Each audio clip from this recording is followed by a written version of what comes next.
Hi, my name is Christine. I'm with the Sarasota Bay Estuary Program, and our program works with other government agencies and environmental organizations to protect and restore Sarasota Bay. So today we're going to talk a little bit about a watershed and what that means for water quality.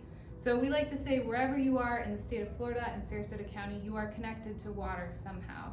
And so the way that you're connected is through the watershed. And basically the watershed is the entire area that during a rainstorm, any water that doesn't get taken up by trees or percolate into the soil or evaporate it back into the sky, that water in this area will all flow or drain into the same body of water.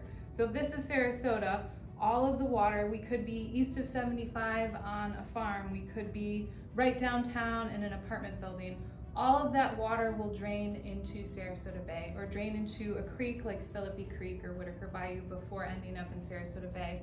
And the issue with that is it can pick up a lot of pollution along the way. So to demonstrate some of this, we have our city of Sarasota laid out. We've got some resorts, some apartments, a farm, some houses, a marina, and a lot of these different areas have different sources of pollution. So we may have the resort may have some fertilizer because they want to keep their grass really green.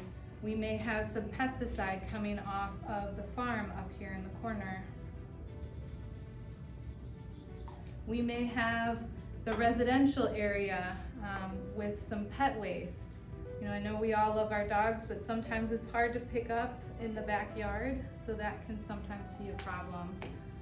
And then we may have litter, you know, on trash day, if it's windy, sometimes that litter escapes out of the bin, it may end up in the street. And so during a rainstorm, we also have some oil from boat oil, car oil, any kinds of chemicals that may come off of a pool or any sorts of machinery. So during a rainstorm, we have all of this pollution that, especially after the dry season, that has been sitting on the landscape for a while. So that first rain event and all the subsequent ones after, all of that pollution will end up spilling into and draining into the watershed and eventually make its way into Sarasota Bay. And that can cause a lot of problems, things like algae blooms and other bacterial issues. So one of the things that we encourage that people can do is first, let's remove some of the pollution from the watershed. So picking up after your dog, not fertilizing during the wrong time of the year.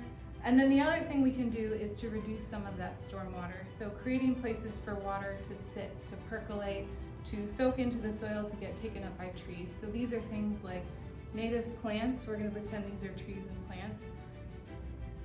Putting these on some of the, or replacing some of the impervious areas, putting these on the landscape to help soak up some of that rainwater, to help filter some of that stormwater out.